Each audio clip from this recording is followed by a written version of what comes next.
Well, good afternoon, everybody, and it is a perfect day here at Shea for the Jimmy Palumbo Show, coming to you live from the Omni, which I haven't said in a while, here from my downtown Mawa Fine Studios, and of course, across the glass, your friend and mine, Mr. Wrestling Fever Man himself, Dave Sturchio. Dave, how are we doing today?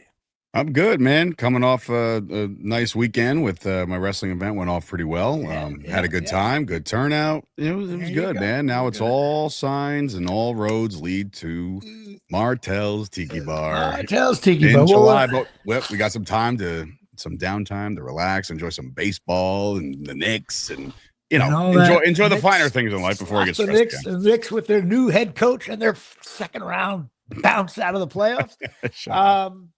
But yes, well. Before I even forget, I'm standing at one of my parts of where I was standing for the show. Like I was hovering, all over the place. But I'm next to the line for food, right next to it, and these obnoxious beer drinking drunks are to my left. I look to my left. Who do I see? Our good friend from OxyMagicUSA.com, and he said hello. So that was there you go. Brian from Oxy Brian Magic. From Oxy Magic, of course, all part of our sponsorships here at Shea. Sure. Or I guess that's what you want to call it. Yeah, he's really into that. So and we're gonna you had a great talk time. More about you have to explain something to me. I'll tell you, people are coming up to me and saying, "Hey, Jimmy, I didn't realize you were a fan of wrestling." I'm like, "What do you mean?" You must repost stuff. Oh yeah. So all right, that's social media 101 right there. Okay, but time out. The thing is, they caught me like as if I wasn't thinking podcast when they brought this up. You know what I mean? I'm like, and at first I was like, that's what they mean, like regular wrestling? Because I mentioned that Penn State's the greatest wrestling team I've ever seen in my life. I was a horrible, and I was like, no, like the MMA regular wrestling. And I'm like, yeah, so my buddy Dave on the show, he does that. No, he's always all over you. Yeah, so listen, it's a marketing play. Some of us don't have almost 11,000 followers like you, so when I see a post from me, I just hit the little reshare button, and it's almost as if Jimmy's like, "Yeah, no wrestling, I'm into it." Okay, I don't. So that's what it is, because I went on. Yeah, it's not you, it's me. I went on my. I tried to go on Instagram, and I said, "What are you?" But then I saw I couldn't figure out what I saw a couple of posts, but mostly it was for the show. Yeah. It's nothing, so that's what it was. I was like, what is because my phone sometimes I get notifications. Dave Sturchio, Miles Media, Stellar Miles, whatever's going on, Tyson's and the Hogans. I'm like, I don't know what the hell he's doing. Anyway, that's fine. That's all part of the master plan, everybody. All part of the master plan here at Shea. Well, all right. Well, this is show number 261, which is, I think we're on is this our 5th year anniversary-ish, right around here? I thought we established this. That was last week, right? I think we passed it or something like that. We passed it. So we're into year 6. 6 years of this. By far, this was by far the most... In showbiz, this is my most longest run here. I was just going to say, this is your best reoccurring role. Yes, I am reoccurring. The name of this show is My Dining Room Table, starring Jimmy Palumbo and Dave Sturchio, or with Dave Sturchio, or on the final card with Dave Sturchio. Yeah. Well, God bless America. But this is show 261, and I think we have to find out when you really started doing it. We have to find that out. It's when Chris got bored. That's when I started doing it. About 4 years ago, right? Yeah, I was going to say, show's been on for 5, so 4.5 years ago I jumped on. Oh, my God. I honestly think it was like the Ralph Macchio episode or something like that, where I was just like, yeah, I'll jump in. It's Ralph Macchio. And then like Chris like inconveniently was just like, yeah, so if you want to just like do it, you could just do it. And I was just like, oh. And I was worried. I was like, I'll do it with Dave. I was worried about I didn't want to insult anybody. And next thing you know, he wanted out. He wanted out so bad. he didn't like anything. Well, he got to sleep during the entire show. That's true. That's true. He didn't react to anything. Anyway, but this is show 261, and of course, that means the number 61. And of course, now This might be the worst number. There was like no, listen, I went with, I'm trying to get Venditti to drive off the road. Those of you who are fans of the show know what I mean. Chris Godfrey and Bob Cratch, offensive linemen. And of course, the starting center for the Giants for the last like 3 years, I think, John Michael Schmitz. I didn't know who he was. Giants stink, so you don't really watch the center. Then you got Nate Newton and Jake Cousins. The movie, Big Nate. The movie 61, which of course stars my good friend Paul Borghese, who's been on the show. He played Yogi Berra on the show, which is awesome. And sadly, on a down note, I will turn 61 in May. Talk about an aging LeBron. By the way, I caught Stephen A. Smith the other day. And why? Because on purpose. He's funny. He's horrible, but all right. No, he's not. He's an entertainer and he's funny. He's been saying he must listen to this show. No problem. Because he's like, hey, I got to give a shout out to the Lakers and LeBron James. And he started to rattle off. Like, LeBron James is 74 years old, okay? He's on Medicare, and he leads the league in fast break points, okay? I don't care. He's the Lakers, I swear to God, I think the Lakers can easily win it, in my opinion. I don't care. In playoffs, you have off every 9 days. If it's him and Luka like doing their thing at the end of the year, sure, God. Why not? Listen, I Jordan's the GOAT, I guess, but this is going on. Like I'm old now, and LeBron James is like he's. Well, listen, if you want to do a healthy, steady diet of children's blood like LeBron and all the elites out in Hollywood, then I'm sure you can age yourself just fine. I just find it. I'm not even a fan of LeBron because for one reason, he not after the decision. Fuck yeah, once he didn't come to the Knicks, I hate him forever. Him and Kevin Durant go scratch my ass. And then like Kevin Durant's casually like 5th all-time scoring or something like that. He just passed, I don't know, Wilt or Jordan or somebody. Who cares? Anyway. So yeah, there's really nothing really much for 61 there. We're in the offensive line territory. Great movie though, by the way. Yes, it was. Of course, now we must discuss baseball card. Now I know you know this guy, your friend and mine, Mr. Mark Johnson.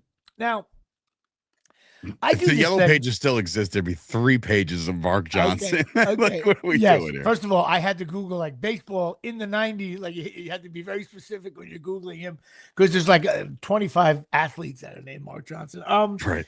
This is a guy who, this is why I do this segment, because no one on the public airwaves is discussing Mark Johnson. I assure you. Why that is? He was a .232 hitter, played 7 years though in the league. Made about $500,000 a year, which means you stink. Hit 38 home runs, 229 hits in 7 years. That stinks. A little first base. In 96, though, he batted .274 with 13 ding-dongs and 47 RBIs. Played with Pittsburgh, Anaheim, and the New York Metropolitans. He played in 1999 in Japan, so that's how you know. And you know what he is now? He is that's so, yes. The Abdul Patel of white guys. I love that. Yes. And you know what he is now? He's a Wall Street trader. No news. He's making more money. Couldn't find a thing about him. But also, he was a starting quarterback at Dartmouth. And I think he has the all-time passing record. So Mr. Mark Johnson, Boston guy, and he's done nothing. He wasn't that good in the major leagues. I tell you what, he will not be getting into the Jimmy Palumbo Hall of Fame of baseball cards. So he does not get in. I'm sorry. No, he does. We have to have some kind of approval process here. No, he is not in the Hall of Fame of the Jimmy Palumbo cards. Now, of course, we have this fine system called Patreon, which, by the way, if anybody knows, I bet there's people out there that don't know what Patreon helps us support the show. Patreon. Go on to just Google Patreon, Google the Jimmy Palumbo Show, and you could $3, $5, or $10 a month support the show. We have many $3 fans here at Shea, which I applaud. And take away the Tysons and the Hogans. And you have nobody. I have take away the Tysons. No, you have about 77 Palumbos, don't you? Take away Palumbos and Tyson and Darryl Clark, and I have and we're out of a job. Yes, but no, that's not true. We do got a bunch of people in there, but we're constantly growing it. But today's a special week because we're at 58, which is nice. we're well on our way to get to Joe Rogan territory. But I got to give a special shout out to one of my Patreon. I'm going to see what number he is. He is number Joker, famous names. Number 43, Cannon Hogan. Big time birthday coming up on Friday. He turns 12 years old.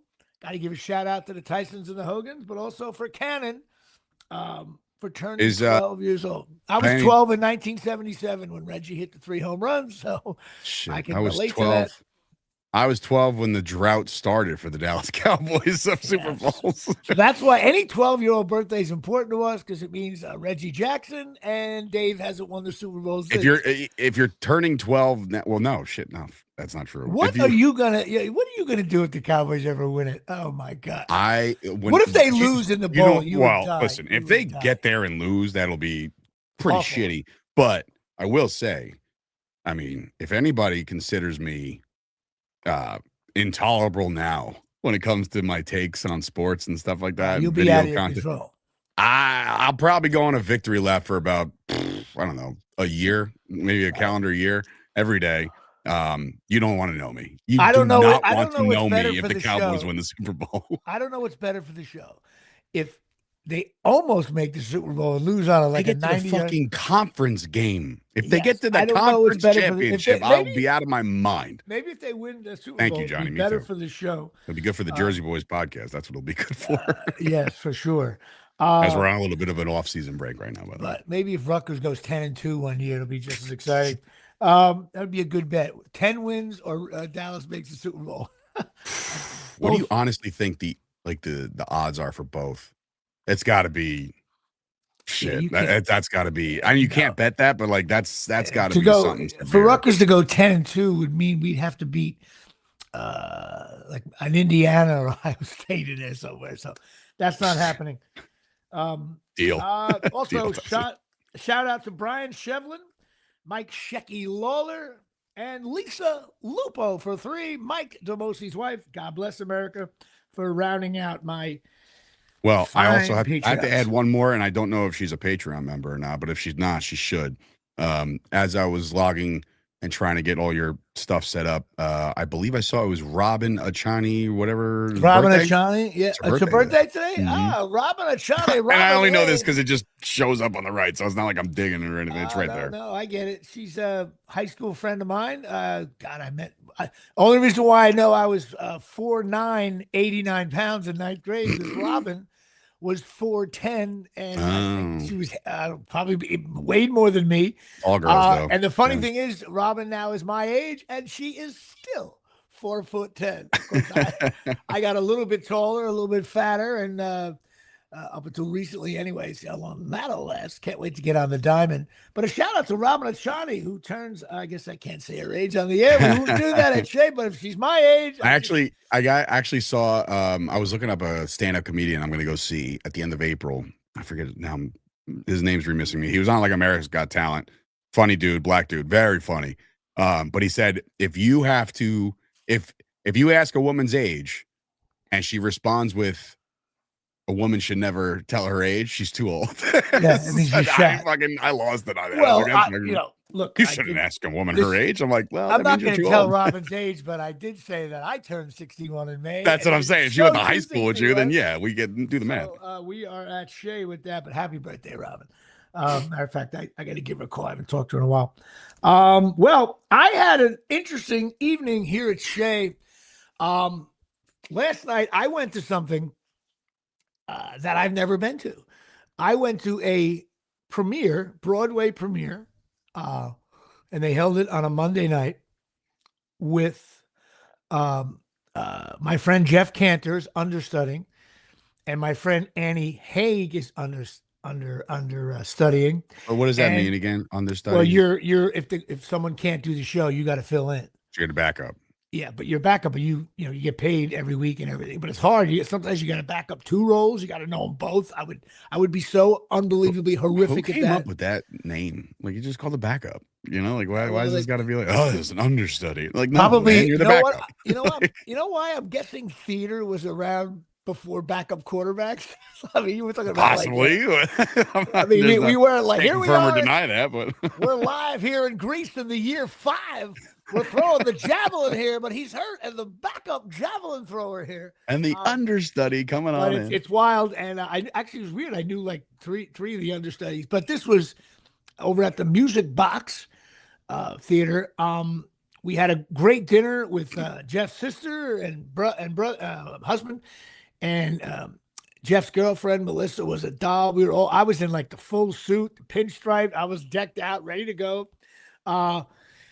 And the play, first of all, plays are so funny because I want to get a cocktail. You go downstairs. The bartenders cannot be more friendly as they casually charge you $33. He said, single, double, or triple. I'm thinking, like, I can't order a triple. Probably should have. Thank God I didn't know. I got the double, and he's like, keep the cup. It's $5 off your next one. But it was $33. For what? What did for you drink? A vodka tonic. And I was like, okay. God, but dude. they put it in this coffee cup looking thing. And it says, yeah, bring it back. You get $5 off the next drink. And he's like, Ooh. and of course, I'm like, of course I'm going to get another one. I'll take the $5 off. And I would have did the triple and called it a night. yeah.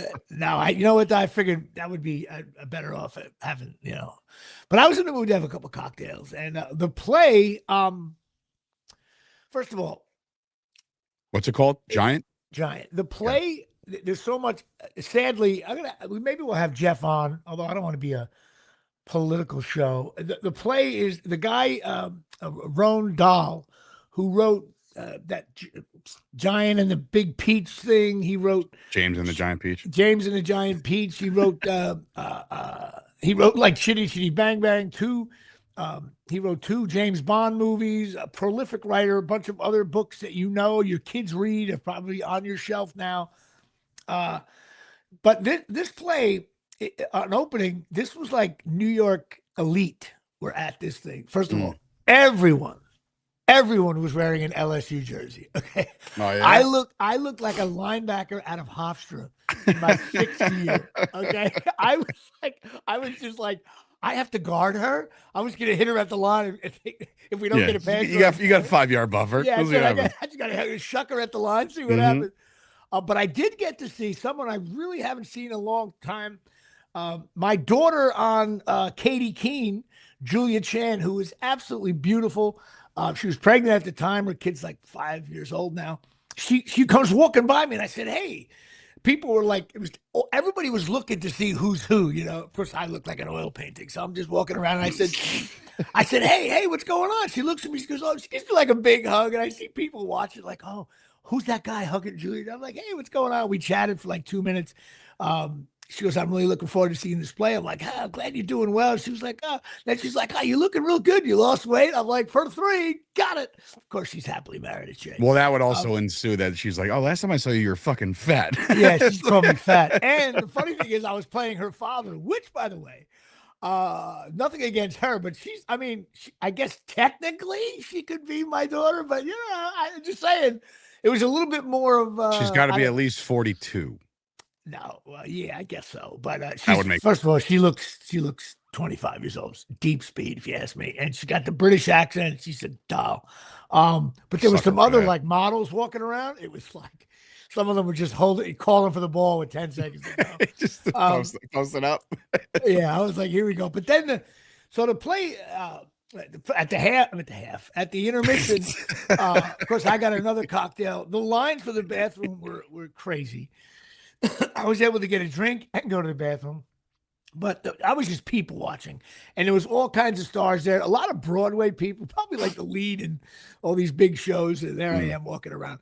But the play was very intense. This guy who was like really a famous writer, and in the early 80s, he's dead now for a while, but he turns out he's like unbelievably anti-Semitic, and he got, I don't want to say the word in like real life or like, yeah. And how the fuck can you be that way? No, dude, it was weird. First of all, he was a very, John Lithgow, by the way, just, he scored 45 points, 15 rebounds, and 11 assists. He plays him like an older man, but his beliefs were like, in the beginning, you're like, he was like doing the Palestine stuff and all that. And there are arguments in the Middle East, of course, that I know nothing about. But Sure. all of a sudden, he's talking, and all of a sudden, like, you think in your mind, you're like, oh, well, you know, that makes a little. And next thing you know, he keeps on talking. You're like, okay, time to, you know, like, boom. And Palumbo wants to talk it over here at the 8:05 mark. And there were, so it was, and this young girl playing this, someone from the publishing house trying to tell him, like, hey, we got to do some damage control. And he didn't understand why. And then, but it was just a very powerful performance. I don't know. Jeff told me that the family had like maybe nothing to do with it because, listen, it's most of the stuff has been in the, you know, it's legitimate that he said all these things. And so the guy's just a complete piece of garbage. You know, it was such a one way and perhaps, and really the correct way of portraying this guy who writes these wonderful, sometimes dark children's stories, but he had like this, and it really got bad. I mean, he said stuff like, when I was in the army, Jewish people I didn't see anybody fighting. When even one of the lines was like, you know, Hitler, you know, there had to be a reason why he didn't like it was all that awful stuff. And to hear Jesus John Lithgow Christ. say these things, but the weird thing was, and Jeff Cantor's sister pointed out, there were some funny moments in the play, but I got to be honest with you, like once you get into that area, Hard to I recover. don't think any of it's funny. In other words, Right. like, but Jeff disagreed. He thought that's what makes the play so powerful because the guy was like charming. But I'm like, yeah, but once you in the beginning you can get away with that, but once you go down that slope, I'm like, this guy's a tool. And if Yeah. it was today, he'd be canceled. You know, he's dead now, and I don't. There's really the ex-wife. You know, she's a fiance in the play. She's been trying to like say, I wasn't me, it was him. I was younger. He married a younger girl. It was me. I don't have these views. And I don't know. These books are like, I'm telling you, if you Google his name, Roald Dahl, Dahl, he wrote books that you might have read to your kids like yesterday. And it was just a very powerful play. It was cool. And afterwards, it just was exciting to be at an opening of a play like that. And we got into a car service. We went downtown into this huge old bank, like one of those banks like was built in the 20s. They spent money on this opening, man. Top shelf liquor, all unbelievable food. And the pretty people that were in this crowd, man, guys and girls, there was guys wearing LSU jerseys. And of course, I looked like, you know, Burgess Meredith walking around. And it was just nice to be at an event. Like, you know, I casually strike up conversations. My friend Annie Haig, who I did Daredevil with, if you remember, I ended up driving her all over the place on the way after the set. She was a sweetheart. And it was just a really like one of those events.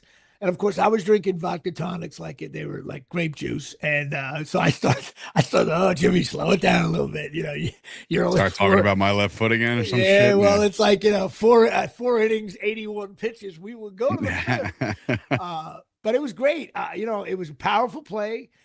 It was nice. You know, it was just nice to be out in the city with just, it was one of the, it happened to me maybe 6 times my whole career where I was at an event. Because whenever you're in the city or you're in LA, you always think you're at an event that's like, this is like page 6 event, right? And then you get there and you're like, this is page 17. Like, this is not the event. This doesn't actually make the AM paper. Right. Yeah, exactly. So, but there are times in my life, maybe 5 or 6 times, I was like, wow, I'm at the thing where everybody wants to be in, and I got to, like, I'm in the inner circle That's of pretty this. cool. I got to meet John Lithgow. I got to meet his granddaughter and his son, which was cool. And John Lithgow, by the way, is 6'10". And there's a woman in the show who purposely probably they cast her because she's tall, I think. She played like the maid, and she was like pretty from the back row. We were kind of in the orchestra seats, but towards the back, better seats, so a little bit of a rise. And I'm looking at this girl, and then afterwards, I met her at the after party. I was like, I wanted to tell her, like, you're not only wearing an LSU jersey, you're also tall and you run a 4.3. I was like, I looked at Jeff. I said, Jeff, that girl's got to be a star. She just is unbelievable. She was really sweet and really funny in the play. It's hard to be funny in a crazy play like that. I'm looking up his. I forgot. For whatever reason, I wasn't placing a face on John Lithgow, and I was like, "Why can't I?" And then I looked, and I'm like, "Oh, all right. This guy's been in the league since 1972." He's also Lithgow's also in the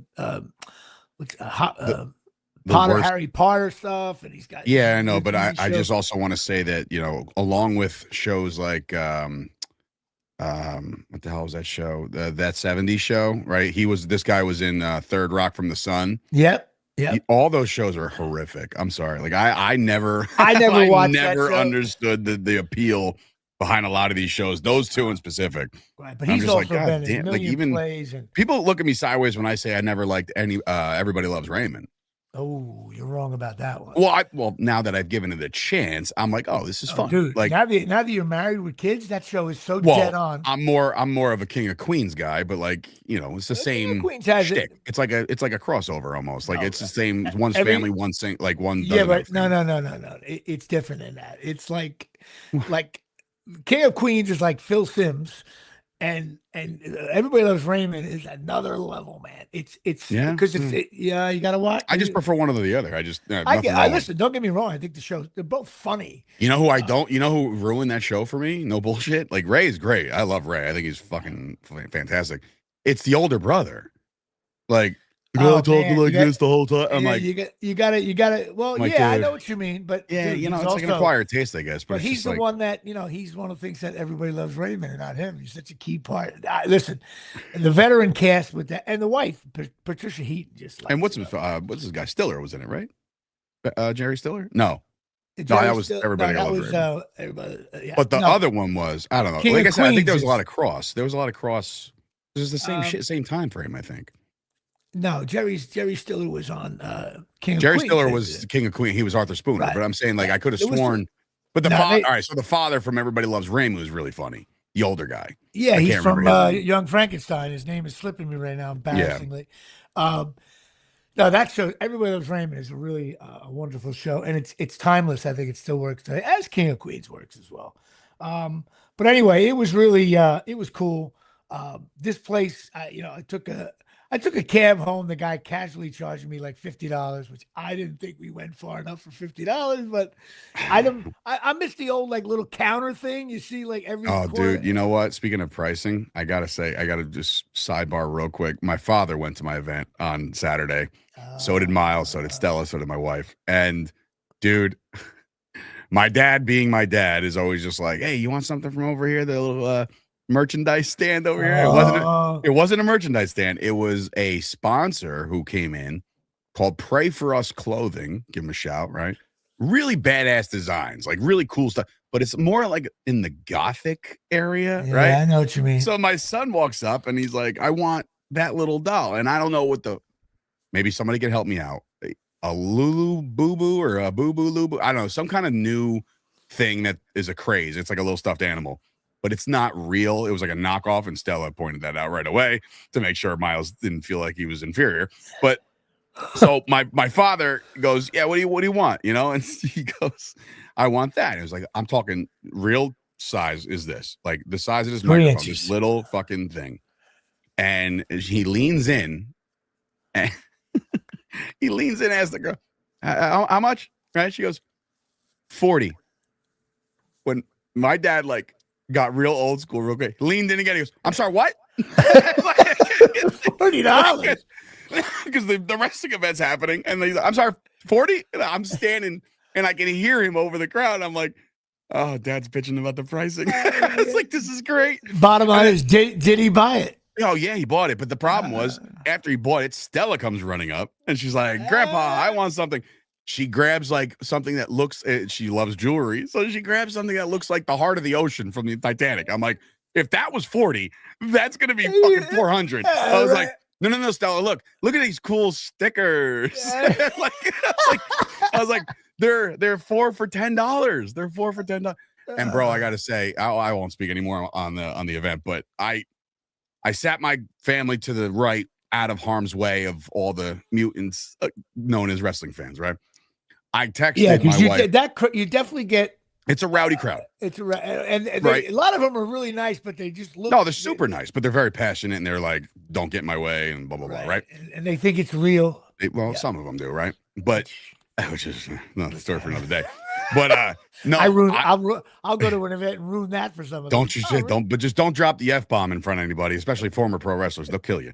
Especially me. I'll kill you. I have a new ACL to prove it, so just leave it that alone. Nah, I'm not gonna go to a wrestler and mess with them. Are you kidding me? So dude, I put my family off to the side away, right? But I then texted my wife. I said, "Hey, listen, this next match is gonna kind of go around the arena fighting. Like it's like a hardcore thing. So just please back the kids up to the wall. I'll be down there if you need me, but everything should be fine." Now, the guys that already predetermined this match said, "Hey, there's a table at the end of the little thing. We're going to put him through that one. We're going to jump off the stage. We're going to do this, that, and the third." I said, "Yeah, it's all fine. Fine. It's going to be excellent." But, dude, when I tell you, they're coming around right in front of my dad, right in front of the kids. The first table they saw was the one they were sitting at. So my guy Crowbar, right, that's his name, Crowbar, takes my friend TJ Marconi and slams his head on the table that my kids were at. Now, mind you, Stella now is out of her mind, scared, starts instantly crying. And I see this from afar. God. I see it from afar, and I'm like, all right, well, no more owner mode, dad mode has to kick on. I got to get down there. So I get down there and I just like, "Hey, those are daddy's friends. They're messing around, blah, blah, blah." My wife goes, "Yeah, she was scared. But Miles, he did this." He goes, "I liked it." That little fucking thrill seeker. I was like, oh my God. But I felt so terrible. And then you got to like break it all down. Like, no, they're friends in the locker room. Don't worry. They love each other. Like, girls. My daughter was the same way. Violence, bro. They just don't like it. Well, someone gets hurt. I've seen I've seen someone like we were at a mall or something, and someone kind of not even was hurt, and she was like, "Daddy, we got to help that." I'm like, "Nat, we don't know that they're okay." It's just like, it's like girls do not like violence or anybody getting hurt. It's like this internal nurse thing. Like they immediately, it's like they're in war-torn Europe helping bodies out. All the person did is strip. You know what I mean? It's like, and yet I can totally see Miles was like, Miles was like, "Oh, give me more of that." But by the way, there is a viral clip right now, eclipsing over 150,000 views. Crowbar decided to use, ready for this? You heard of landing, like stepping on a Lego and how much that hurts. Right. He used dry pasta. He used dry pasta because he was going against an Italian guy named like TJ Marconi. He's like, "Hey, pasta." And he lays out all this dry al dente pasta and slams his face into it. And bro, some guy reacted crazy about it and put it online. Our buddy Nikki, blown up. Like that's all awesome. The amazing action all night long. But that's the clip that's going to get well, that's how anybody who says they can predict viral things, nobody can. I'm sorry, you cannot. But that's very cool. I'm glad that went well. We both had good nights. Yeah. You had your thing on Saturday, and I had my thing on Monday. It's funny though. I was walking. I sometimes on this show I reveal that my brother's gonna hate what I'm about to say. Like, you go to events like that, and you're like, I just wish I had a little something going on. Like, "Oh, Jimmy, like I saw you on, the blank show." Instead, it's like, it's just like, what it's like? It's like getting on the mound and you have to throw 100-mile-an-hour fastball and you top out at 88. But like, it's like, and like, was that your off speed? Nah, that's all I got actually. But then you realize since no one really, there wasn't any a few stars there, but like you don't know what anybody else does. So there's other people looking at you going, "Oh, look at that guy," or someone. You hug the right person, they're gonna be like, "Oh, he must be of importance." Yeah, that's right. Look at him. He's But you just sit there and you're like, the same thing when I watch these award shows. It's like, I just want one night in a big arena. You know what I mean? Slap a bass. Yeah, you don't want anything to do with that. But everything. But it's silly to be that way, and I'm usually not. I'm well aware. But I did. I guess I could say this. So I'm walking around, and I see coming out of the theater the casting director for the show, Cupertino, which I just shot last week, Mark Sachs. I said, "Hey, Mark, how you doing?" And he looked at me like, when someone looks through you, as if like he was. And I said, he goes, "Hey, how you doing?" I said, good to see you. He said, yeah, you too. And he kept like, there was no, I could have been a homeless guy at this point. And then later on, I was online for food and I saw him standing next to a young kid, about 25 years old, maybe. And he mentions, like, he saw me first and he mentions Cupertino, the show. But I didn't turn around. And finally, I waited like 5 minutes. I turned around and said, these long lines, I'm starving here. And he said, hey, Jimmy, how are you? And I'm like, all right, he does know I am. And I said, hey man, thanks for that booking. I can't thank you enough. It was really cool. He goes, oh no, he goes, that's really cool. He goes, you're definitely going to be back. You're definitely going to be back. Scripts are coming out now, blah, blah, blah. Nice. I was like, I looked at him. I said, hey man, I hope so. And then he goes, you're still with Henderson Hogan? I said, yeah. And my agency. And he goes, well, this young fella here is also with Henderson Hogan. I'm like, oh, he's only been there a year. I've been with them 20 years. So I looked like, talk about an aging LeBron. I literally was wearing like, playing with the red, white, and blue ball. Then drove off the road. And but he was like, hey, what's going on? I was like, hey, I gave him a few. I said, listen, Henderson Hogan's been great to me. They're going to be great for you. That's, we had a little chit chat. So I felt that was I had one showbiz connection moment that I got to, Oh my God. That is I'm telling you, man, the more you talk about your career, the more you are Johnny Drama, because there was that episode where Johnny Drama is literally talking to the kid about Rush Hour 3. And he's like, hey, if you want to go, like, but the kid was cast. He wasn't. And they're screwing it all up. He's like, if you want to go, pay for my flight. We're all good, right? The kid's like, really? Oh, yeah, great. Same fucking, that's so funny. It's funny when that show was on the air, you just could, like, you know what it is?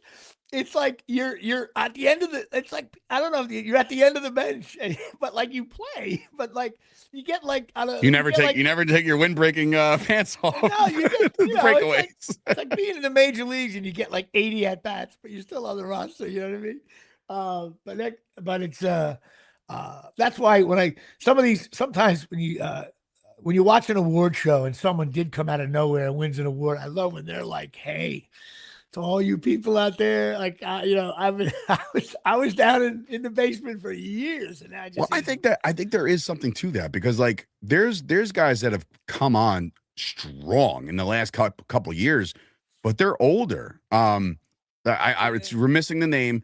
He was in that fighting show that I really liked, the MMA show Kingdom, and then he was also in Tulsa King. He was also in. He's like, oh man, what the fuck is his name? He's like that. He's a badass Italian looking dude. And it's only been like the last couple of years. Where usually though, when you look, you go to IMDb, you get blown away how many shows people have been on. Yeah. And more, instead of one episode, they've been on 10 episodes of the show and stuff like that. It's a long journey. I mean, you gotta, I'm still in it, thank God. But Frank Grillo. Oh yeah. Yeah, so he's been around forever. Yeah, but like just for whatever reason, his last couple of years, he is charging. Well, you finally, I'm wondering. Listen, I lost some weight. I got to get new headshots soon. I got to. I don't know if my look is different now, whether it's going to help me or hurt. Because schlubby for me works. Some of the characters I played were kind of in that schlubby territory. But schlubby.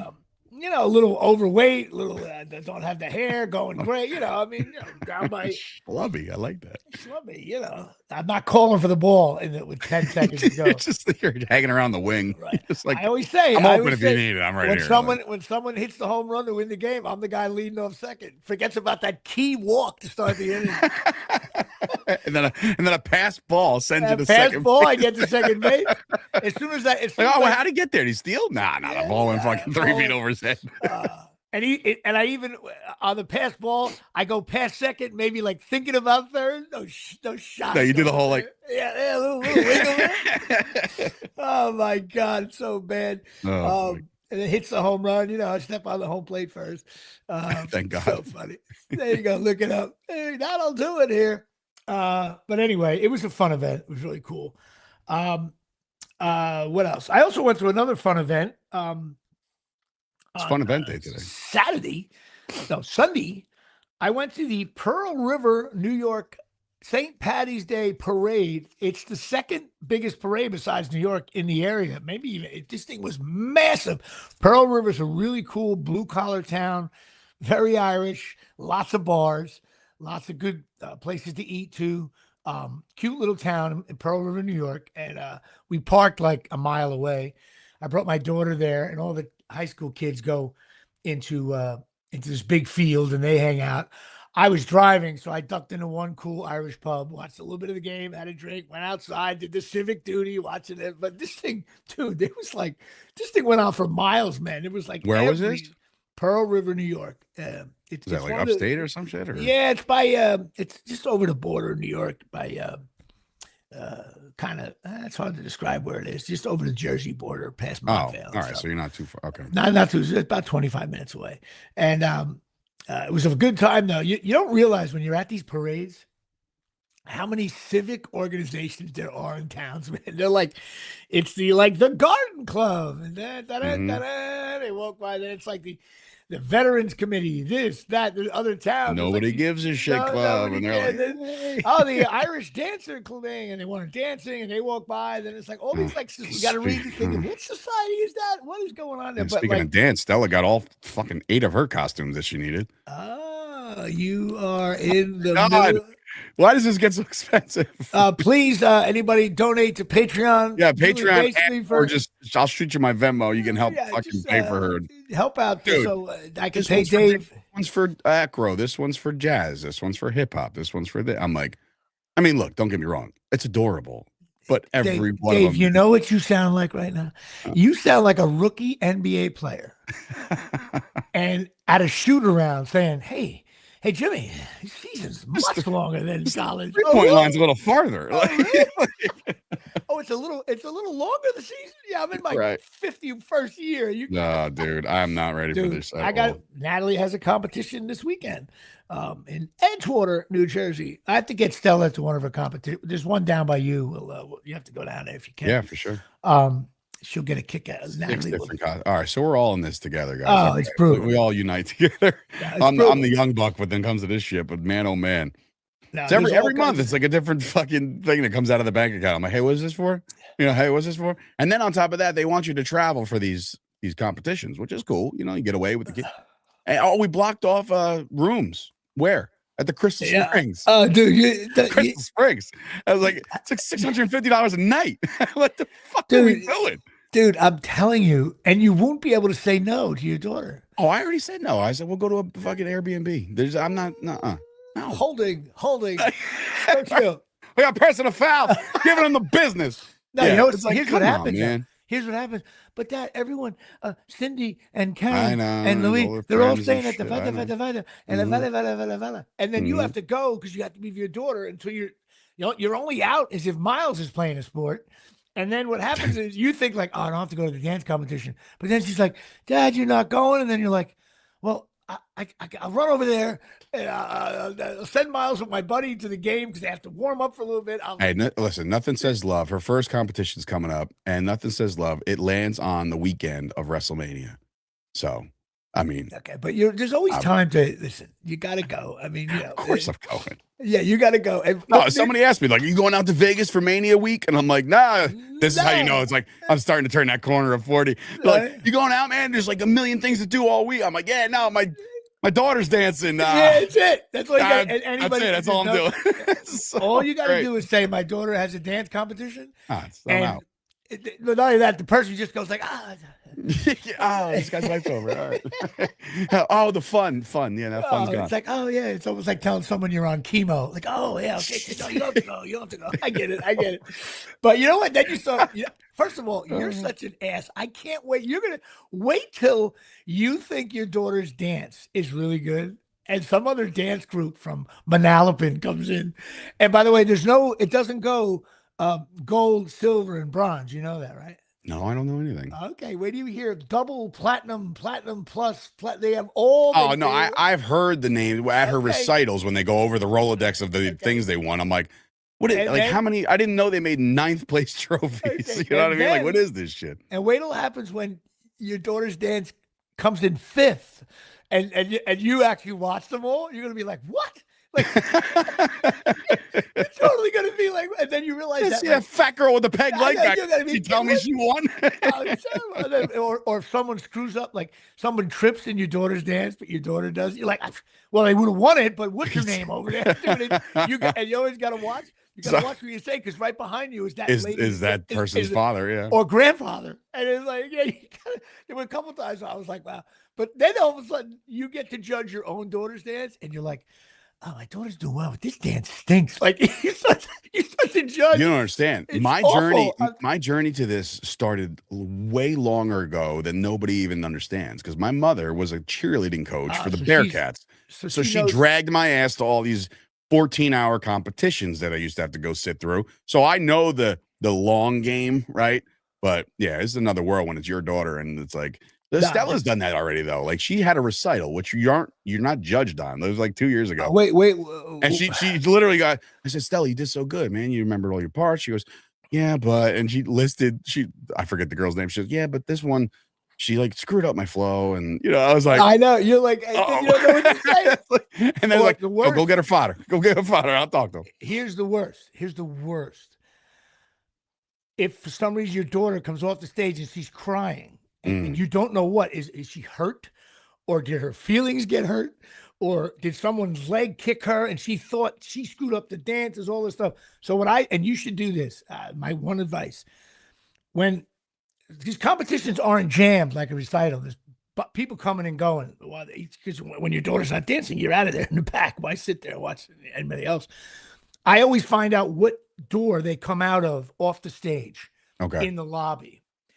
And as soon as that dance ends, I like make a beeline for the door they come out of.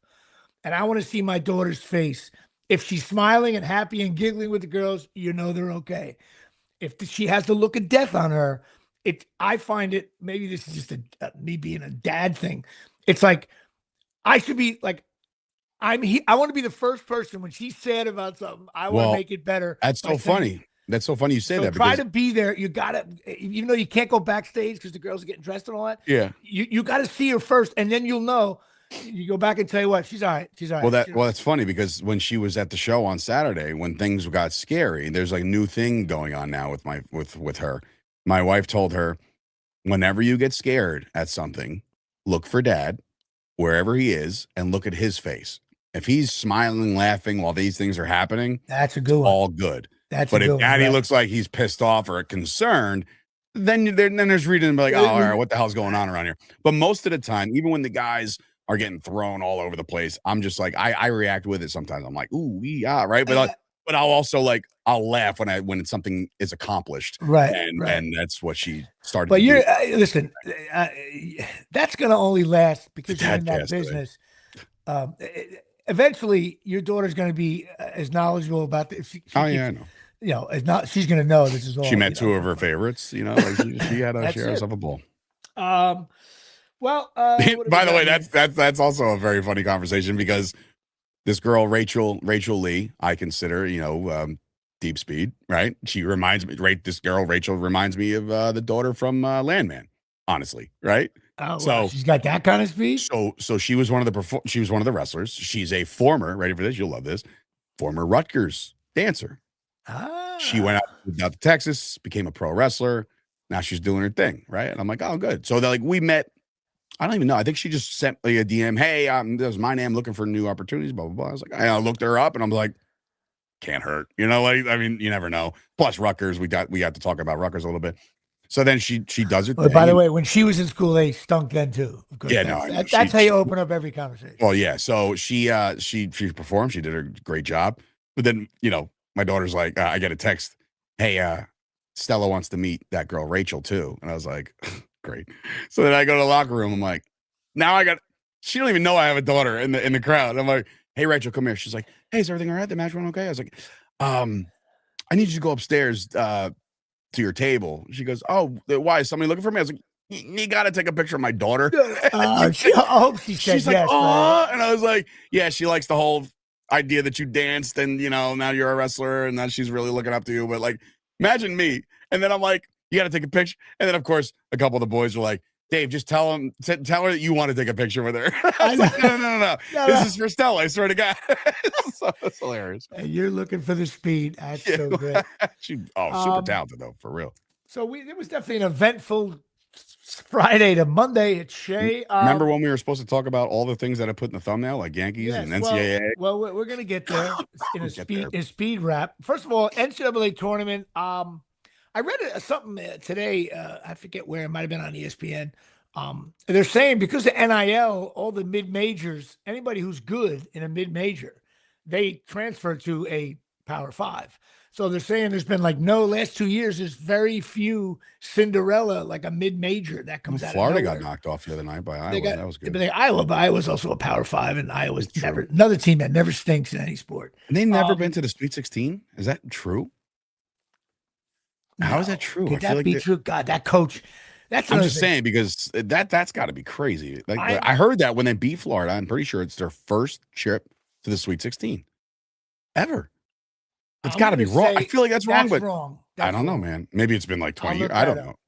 Tyson, Hogan, Clark, executive producer. Our executive producer. I'm ranked 4.5. Oh, first time in 17 years. All right, fine. It's still a nice little gap. I didn't think so. It's Iowa basketball.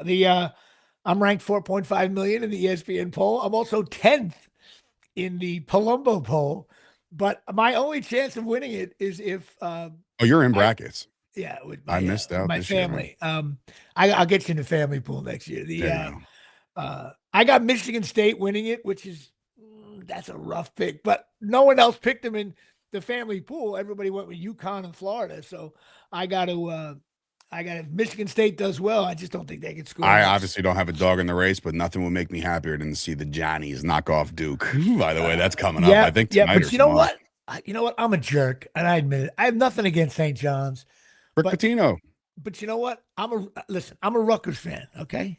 And here's what annoys my soul. St. John's, Seton Hall, UConn, all these schools, even 1 year Temple was good. I'm like, these other schools, St. John's has 11 students go there, and 10 of them play basketball, and they commute, okay? And right. Seton Hall is always better than us, and that campus isn't nice. And what?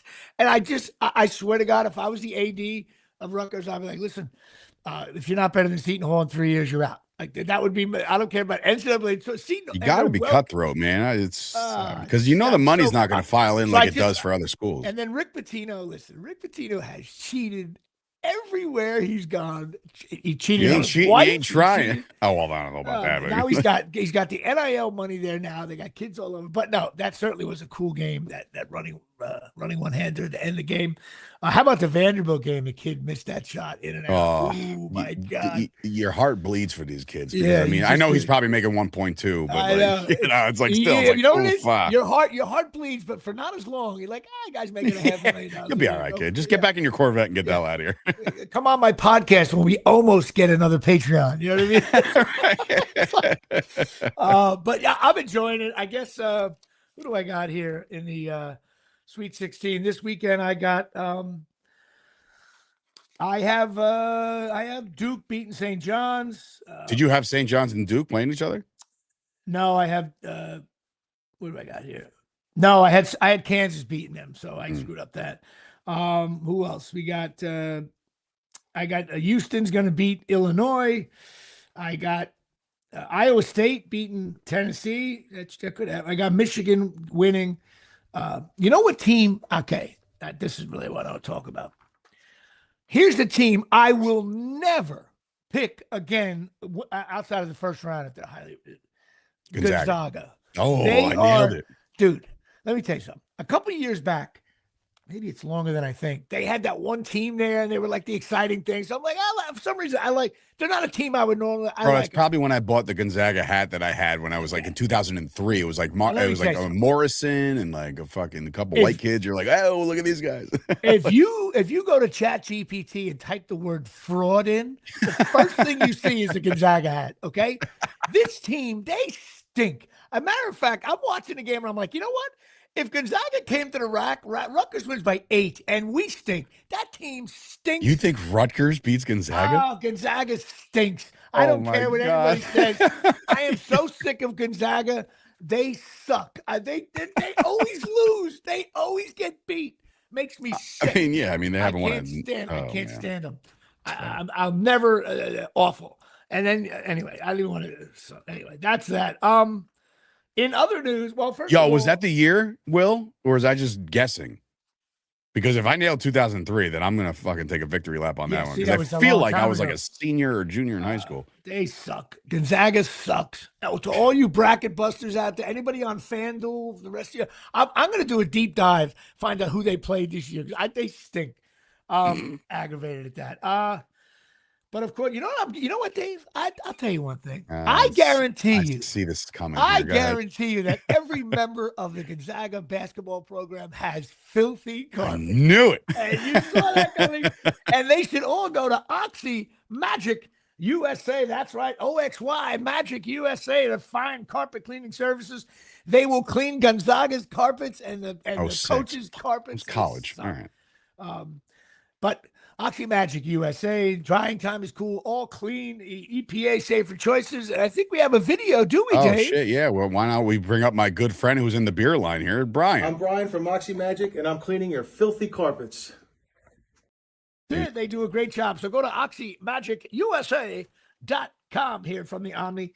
Well, first of all, on Wednesday on Netflix, which is awful in its own way. First of all, opening day Yankees. Is everything awful about this? And here's my my take on it. It's only awful because it's on fucking Number one, Netflix. it's on a Wednesday. Number two, it's on Netflix. And number three, we play the San Francisco Giants. Does that do you agree that the only thing I think about when I hear about the San Francisco bad Giants now, not so much Barry Bonds, San Francisco Giants, but I just think of Arson Judge. And if you all remember the famous tweet that I believe it was Heyman, whatever his name is, Heyman put it out there that Arson Judge was signing with the San Francisco 49ers, the San Francisco Giants.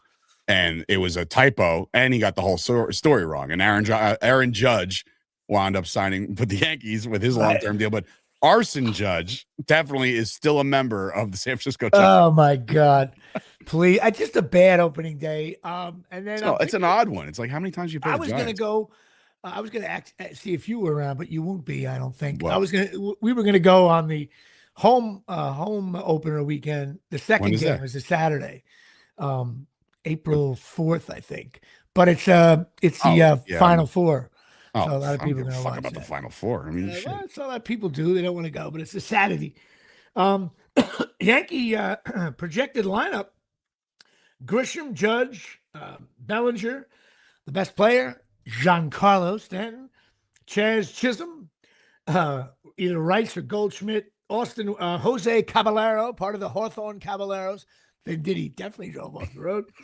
And Austin Wells and McMahon. So I decided to look up McMahon. Nice, good looking. He's got no fucking bat whatsoever. Dude. Okay, wait a minute. I did a little bit of a deep dive. It's good he's known for his defense. Okay, please. 9 years in the league. Okay. He only batted over 250 twice. Okay. He batted under 225 times. Well, that's why he's the 9 batter. Okay. And he's never had more than 86 RBIs. So he doesn't even hit those long second and third long fly ball. That'll get the run in. He stinks. This guy, you can't. He's got to be. I'm making a prediction. After 4th of July weekend, he will not be the starting third baseman. It's going to be one of those. Well, they got him in a trade last year. Last year. He stinks. Plus, we have no Cole. No Rodon. He's coming. He's coming. He's right there. He's right there. They're all missing a month. They're doing a 4-man rotation to start the year. Yeah. Which is great for their arms. But let's see if this guy, Jose Caballeros, I like him. Well, Volpe's still hurt for a while. I'm shocked. Volpe should be off the fucking team. That's just me. Yeah, I don't think he's going to be around. But listen, it's opening day. I can't wait. I pray to God that what's his name? Stan hits a bomb. I'll be watching. It's a lot of lefties, bro. Lefty heavy. Yeah. I'm looking at the lineup too. But it's baseball. And the thing I love about it's baseball, Susan, is I just love all these sports are like, NFL once a week, but NBA does it. But like baseball, it's just like, except Mondays and the occasional Thursday when you turn around, you sit down. I'm down there, Will. Oh, please. Judge choked. He also threw 4 guys out at the plate. Yeah, it's like seriously, we wouldn't even be in the fucking game if it wasn't him. And by the way, he's facing awesome pitching. Like everybody thinks they're playing. Like, you know what the WBC. The All-Star game every day. Yeah, every day is an All-Star game. Everybody thinks like, oh no, the Venezuela, what happened? They went to the fields of Venezuela and grabbed 4 guys to play. No. Guys on Seattle, he's on Toronto. They're like, guys who were killing the Yankees all year. It's a giant All-Star game, please. I think every team has like probably 2 guys who aren't stars. But it does always seem like Stanton's in a big spot and strikes out. That always really is. Stanton or Judge? I mean, Judge. Yeah. Because, if Stanton was on the team, America wins that very easily. Going away. Can't even open up a bag of fucking chips, and you want this guy to play for Team USA? Come on. The other night he roped a base. Yeah, that's great. That's great. I can't wait until he just like, Stanton with a shot down the line. He's rounding for. Wait a minute, hold on. He's grabbing the back of his right hamstring. I think one day he's going to swing and both of his arms are going to go into the stands. The bat flies. Oh no, that is Stanton's left arm. Those are limbs, folks. Heads up. He'll be back around August 10th when they sew it back on. Stanton's by far the coolest player in the Yankees. I don't care what anybody says. But yeah, it's baseball. It's baseball season. I'm looking forward to it. I'll be watching tomorrow night. Yeah, it's baseball, man. Plus, I guess it's not as cold in San Francisco, although it's always cold there. It's not the weather's like shitty around here. Yeah, spring. One cock tease of spring the other day. I opened up all the windows and taking out all the everything's really good. And then the next night, I'm like, oh Jesus Christ! I'm like, come on. I know. Hey, but my bill went from $475 to $409, so we're on the way down for gas bill. Yeah, we are on our way down. Find yourself, kids, put a sweater on. Dude, blanket up, kids. We're so your wife hears Daddy's done. And Stella yells at Mommy, it's cold in here. And Sturgio is out of timeouts with 8 minutes. Yeah, it's over. There's nothing you can do. Don't forget chasingmiracles.com. Stem cell patches. I'm wearing them right now. I wear them every day. Shit your body needs. Go to chasingmiracles.com. They got a lot of cool stuff. Energy, better sleep, everything else. They're really supposedly age reversal.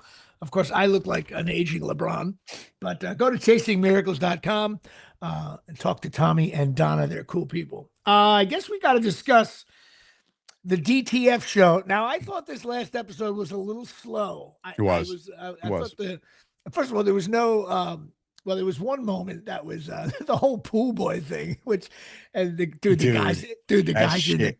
Dude, when he walked in and he closed the closet door, I was like, "Oh my god, this guy!" You know what? He might be my favorite character. He's the top 10 character of all time. He hit him going down the street with the bike, and he's like, "Whoa!" He's being a kid, and I'm just like, "This is so funny." How about the way they're holding hands and everything? It's dude, what is going on? Yeah, here? nobody. I still can't figure any of it out, but like, I can't. It's the black girl, the detective. She's like, what is going on? She's the one I feel like has it solved already, and nobody wants her to solve it. Right. And then, like, no, I actually know what happened, and the other guy's like, oh, well, just wait a minute. I know what happened. Like, it's so, it's just, it's the weirdest show. I can see people hating this show, no doubt about it. You know what it is? And somebody hit me up, or they saw one of the clips I put up, and they DM me, and I don't even talk to this person a lot. And they're like, she's like, it's the wrongest show of all time. Just nothing about it is right. But I cannot wait until next week. And I was like, it's that show. That's what it is. I mean, between the sitting on the face. And, dude, I'm sorry. Like this. That's hysterical. You know what it is? It's like, wait a minute. Time out. The greatest scene maybe I've ever seen in maybe cinema and show history is when they start rapping for no fucking reason whatsoever. You know what? As an actor, I'm like, are my edibles kicking in too fast? Like, this is the funniest thing I've ever watched. As an actor, I started to think like, wow, like you have to that took rehearsal. That's not easy. Plus they're riding a bike at the same time. Not me. I would have struggled. Thunder Boys there. Bro, I'm thinking like, wait a minute. Like, imagine again, you're an actor. I can't tell you how many times we've yelled cut, even doing beer league stuff. Like, let's do it again. how many takes they got to smoke that. Plus the only thing I'm wondering if what's the audio. They were probably mic'd up really well. Fine, but still, bro, that's so hard. Wait a minute. There is a part of me that's like, you know what? Those bikes are kind of cool. I totally no. I almost Googled. Imagine if I start riding one of those. You start riding that shit around. Oh my God. You know what? You need to put a GoPro in your helmet. But also the drinking of the wines again. It's the oddest show. The two shows that I introduced you to. It's so funny because I actually looked. The chair. I mean, you can't get any. Chair company. I look, ASAP motherfucking insurance. That's exactly what it was. All they're trying to do is what is it? What's the phrase? Be better. Be in. I don't even know, but be better. Be in B or something like that. They say all. But it's funny though because when they're at the winery, I looked at Steph and I'm like, this is the last place on earth I would take one of my dudes. That's another thing. It's like never go to a winery. Like, imagine me. Hey Dave, what are you doing Saturday? Well, I was thinking about there's a winery up by me. You right. want to go? That's what I'm saying. Like, no, bro, no. No, we're not doing that. Oh my God. Oh man, it's really, really fun. Great show. Oh, bring out the best. That's what it is. B.O.B. Bring out there. It is. Bring out the best. But anyway, yeah. Now the show Rooster. I'm with you on it. I like Pete Carroll. I like Steve Carell. Steve Carell. I'm saying his name wrong. I like Pete Carroll. But the show is like, I don't know where it's going. I don't. It's not as. Although I think the quirkiest character is the president of the university. He's such a weird creep. But I've been the show is just. And we discussed this before the show, and I was going to bring it up. It's in my notes.